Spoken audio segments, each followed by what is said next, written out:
Good morning, I am Aprila Ghising Lama. These are the headlines of the hour. Economy still stagnant due to government's failure to use development budget. More than 300,000 youth leave the country in just 3 to 5 months of the ongoing fiscal year. Cold weather persists in Kathmandu Valley. Minimum temperature drops to 4 degrees Celsius. Clear skies expected despite partial western winds. South Korean police raid the presidential office following last week's attempt by President Yoon Suk-yeol to impose martial law in the country. And Janakpur Bulls and Sudhir Pashchim Royals facing off in the Nepal Premier League. Janakpur opts to field first with Sudhir Pashchim scoring 123 runs in 20 overs. Kathmandu Gurkhas to face Lumbini Lions later today. Political parties never tire airing promises of generating employment opportunities and reviving the economy. However, their plans don't come to fruition. As a result, thousands of youth leave the country every year in search of better opportunities elsewhere. Industrialists say garment, gold and silver businesses, bricks industry, mines and minerals and construction sectors in Nepal have massive number of foreign workers. Meanwhile, Nepalese youths feel there are no opportunities in the country. According to the National Planning Commission, more than 500,000 youths enter the labor market annually. हामीले अहिले 40% man power विदेशबाट ल्याइरहेको छौं. यो 40% लाई हामीले यहाँबाट displace गर्न सक्छौं त. हामी अहिलेको परिवेशमा जुन विदेशी कामदारहरुबाट हामी काम गराइरहेको छौं त्यो कामदारहरुलाई कम से कम डिस्प्लेस गर्न सक्यौं. नेपाली दाजुभाइहरुलाई त्यो काममा लाउन सक्यौं भने त मतलब रोजगारी सृजना भइहाल्यो नि. Just around 50,000 get employment according to Nepalese Chamber of Commerce and Industry. Private sector has shifted its focus to trade, citing increased costs in industrial production. Meanwhile, rice, pulses and vegetables, among others, worth over 500 billion rupees is imported on average each year. Experts opine employment opportunities can be generated by expanding the agriculture sector, among others. Labour मिस्त्रीहरुको कारणले गर्दाखेरि पैसा पनि विदेश गइरहेछ. हामी उताबाट remittance आयो भनेर गदगद भइरहेछौं. तर हाम्रो उत्पादन हुने वस्तुबाट ती मिस्त्रीहरुले लगेको पैसाको मूल्याङ्कन गरेका छैनौं र यसमा सम्भावना यति प्रशस्त मात्रामा छ रोजगारी बढाउनलाई. हैन स्किल जुन छ नि यो स्किल रोजगारी चाहिँ कसैबाट फोकस आएर अनस्किलमै बढी भयो कि त मान्छे बाहिर जाने सजिलो बाहिर गयो यहाँ संघर्ष गर्नु परेन मान्छेलाई. त स्किल रोजगारी दिने प्रक्रिया संस्थागत यो डिप्लोमा डिग्रीहरु 1 वर्ष 2 वर्ष स्किल जुन बजारले खोजेको अनुसार चाहिँ ल्याउन सकेन र विलम्बन हामी स्किलमा चाहिँ जस्तो यो उद्योगका गाडी बनाउने टायर गर्ने जुन छ नि यो मेकानाइज उसमा पनि गाउँमा सबैतिर गएको छ अहिले सबै बाहिरबाट ल्याउनु पर्छ. दक्षिणबाट हामी चाहिँ हाम्रो दक्षिण छिमेकीबाट आउनु पर्छ. Meanwhile, the government is yet to identify the number of jobs based on their sectors and lacked prioritizing domestic employment. The government has announced it will generate more opportunities, which is yet to happen in almost half of the ongoing fiscal year.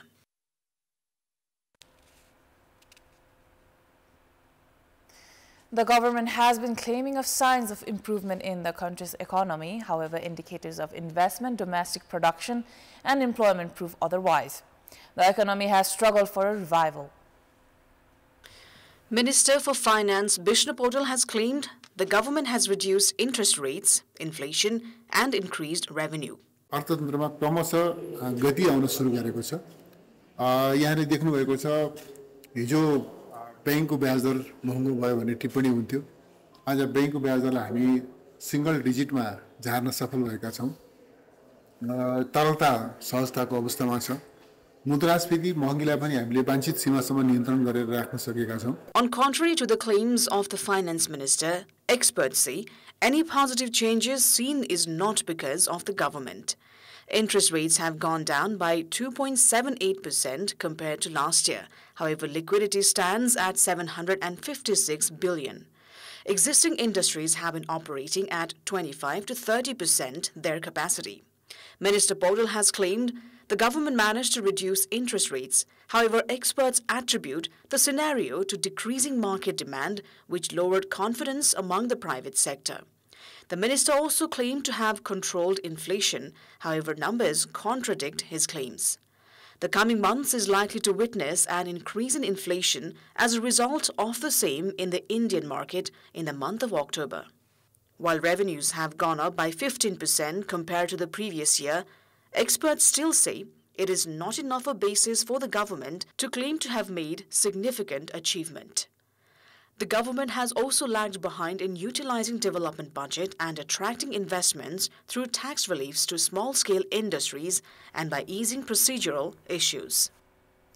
The cold weather in Kathmandu Valley is intensifying, with the minimum temperature dropping to 4 degrees Celsius this morning. Residents are advised to prepare for the increasingly chilly weather as winter is setting in. Meteorologists have predicted that the current weather will persist for a few more days, with clear weather expected to continue.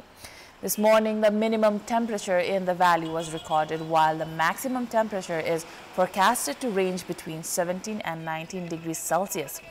According to the Department of Hydrology and Meteorology's regular weather bulletin, the country is experiencing a partial influence of the western winds. The hilly regions of Kosi province are mostly clear, while the Tarai and the valley are witnessing cloudy conditions in many areas and even fog in some locations.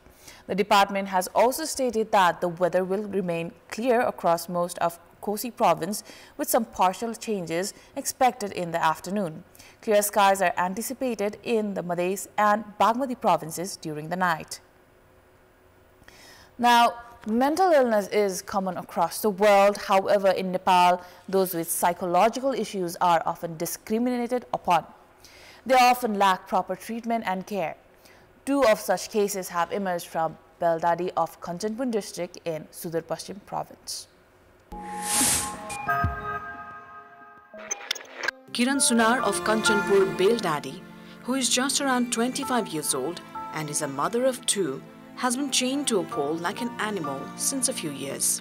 Her husband left her, citing mental illness, and got married to someone else. Since then, Kiran has been looked after by her mother. However, her condition has worsened. After complaints from the villagers, her mother resorted to tying her up. Kiran's mother, Shanti, herself is a single woman. She makes ends meet through daily wage works, which means she cannot look after her daughter full time. जमिन समिन केही छैन शिविरमा बसेका छौं हजुरले छोरीले मेरो जिना आराम गरेको छ यहीलाई कहाँ लिउँ मेरो पास मान्छे पनि छैन यसको औषधि गर्नलाई पनि मलाई छैन पैसा यसका 2 बच्चा यसका पाल्न छन् 2 आफ्ना छन् हजुर 2 के गरौँ म कहाँ जाउँ कता जाउँ मलाई आकाश भया छ भगवान. Elsewhere in another settlement called Chandan Basti in the same region, another mentally ill individual, Ranganath Damai, has been confined to a dark room. 45-year-old Ranganath has been battling mental illness since 10 years. Poverty and lack of awareness means Ranganath has not received the required treatment. His eyes scream for it. उहाँको 10-12 सालले त चाहिँ मतलब कि सन्तुलन बिग्र्यो के भयो अनि घर परिवारले चाहिँ मतलब कि देवी देवता भनेर त्यसैको भरमा लागेर कुनै किसिमको मतलब कि कोही संस्था पनि आउनु भएन अनि चाहिँ मतलब त्यसलाई तालो लगाएर मतलब ताला लगाएर भित्र खोडेको अवस्था छ. Kiran and Ranganath represent many of the mentally ill people in Nepal that are too poor to seek for treatment, and their problems are compounded by discrimination from the society and lack of awareness. In our public voice segment, we had asked in several provinces, what do they know about human rights? Let's take a look at what they had to say.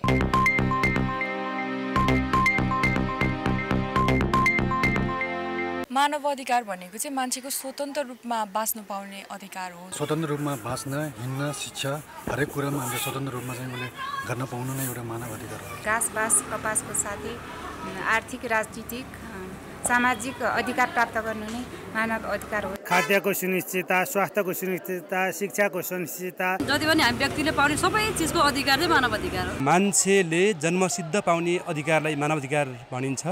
यो नैसर्गिक अधिकार हो र यो अहरणीय हुन्छ. समग्र मानव समाजको समृद्धिको महत्त्वपूर्ण कडी भनेको चाहिँ मानव अधिकार हो. उच्च सतर्कता का साथ आफ्नो अधिकारहरू आफ्नो राइट्सहरू चाहिँ अब प्रयोग गर्न पाउनुपर्छ। डर त्रास बिना सम्मानपूर्वक बाँच्न पाउने अधिकारलाई मानव अधिकार भनिन्छ। मान्छेले आफूले आफ्नो पाउने नैसर्गिक अधिकार र नै मानव अधिकार हो। हामी मान्छेले पाउने सम्पूर्ण अधिकारलाई नै मानव अधिकार हो। आर्थिक अधिकार, अर्को सामाजिक अधिकार सोशल राइट्स, अर्को कल्चरल राइट्स अनि अर्को सिभिल राइट्स र पोलिटिकल राइट्स। जन्म पश्चात मृत्युसम्मको अवधिमा चाहिँ उसले पाउनुपर्ने हरेक अधिकारहरू मानव अधिकारको संरक्षण र सम्वर्धन गर्ने, लाउने खाउने जो भी कुरा हुन्छ त्यो कुराहरूलाई पूर्ण अधिकार मानव अधिकार।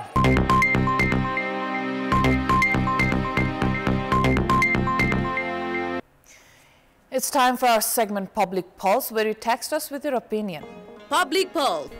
Yesterday's question: why have the government and private sector failed to generate employment opportunities? Your options are A, not in priority, B, lack of investment-worthy environment, or C, market focused more on trade than production.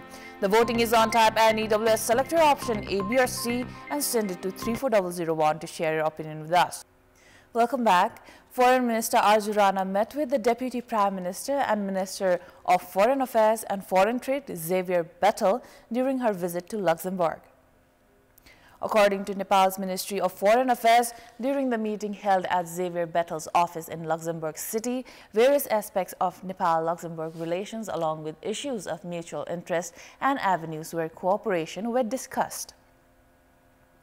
The discussions also focused on Nepal's development priorities and economic cooperation between the two nations. Minister Rana requested Minister Bettel's support in the financial and technical sectors to facilitate this transition. The meeting also addressed concerns about rising global temperatures and the impacts of climate change. Now, Nepal has raised the issue of climate justice at the International Court of Justice, ICJ, highlighting the severe impacts of climate change in the country despite its minimal contribution to global emissions. Foreign Minister Arju Rana called for compensation on Monday evening at the court's public hearings on the obligations of states in respect of climate change. Mr. President, what countries like Nepal are experiencing is gross injustice. We have been penalized for the mistakes we never made, for the crimes we never committed.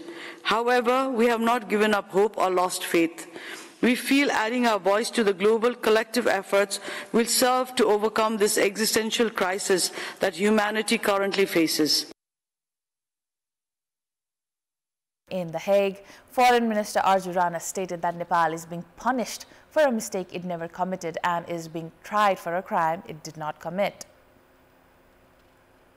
The international human rights regime governs particularly the relations between court and individuals, whereas the international environmental law deals with the relations among states. However, in Nepal's view, many vulnerable states are not able to meet the obligations under international human rights laws as the actions and emissions arising from beyond their territory. In the International Court of Justice hearing, about 90 countries presented their cases on the effect and challenges of climate change. Nepal has consistently raised the issue of climate change's impacts at national and international forums. Just last month, Nepal not only participated in COP29, but also highlighted the impact of climate changes on the Himalayas to the global community.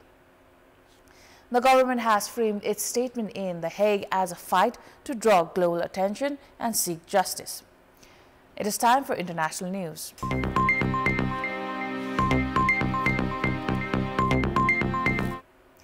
Police in South Korea are raiding the presidential office following last week's attempt by President Yoon Suk Yeol to impose martial law in the country. The president and his allies are currently facing insurrection charges and a travel ban has been slapped on several of them. President Yoon has apologized for the attempt but has not accepted growing calls for him to step down. Last weekend, an attempt to impeach the president failed after members of his own ruling party boycotted the vote. But opposition members are set to hold another impeachment vote this weekend and have vowed to hold one every Saturday until Yoon is gone. North Korean media reported on the martial law declaration on Wednesday, calling it an insane attempt by a fascist dictator. Meanwhile, South Korea's ex-defense minister, who took responsibility for the declaration, has attempted suicide in detention, a Justice Ministry official has told Parliament.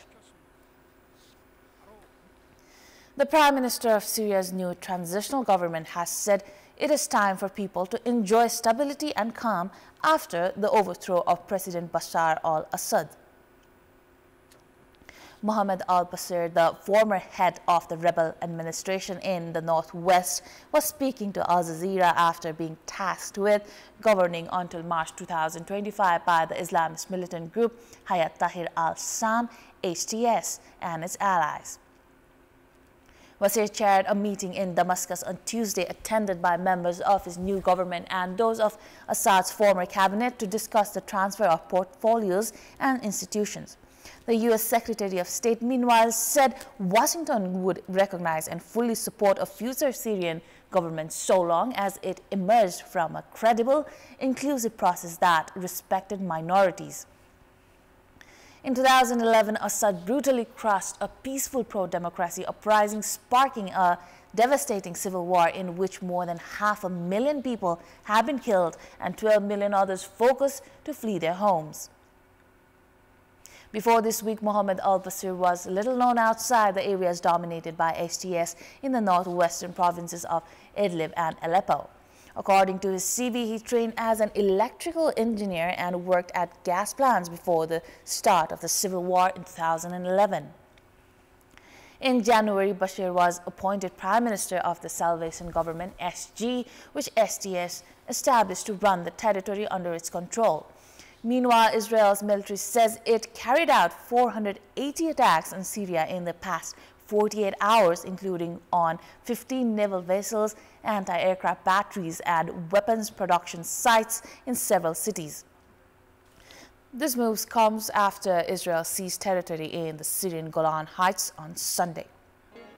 Welcome back. Janakpur Bulls and Sudar Pashchim Royals are currently battling out in the Nepal Premier League NPL at TU Cricket Ground.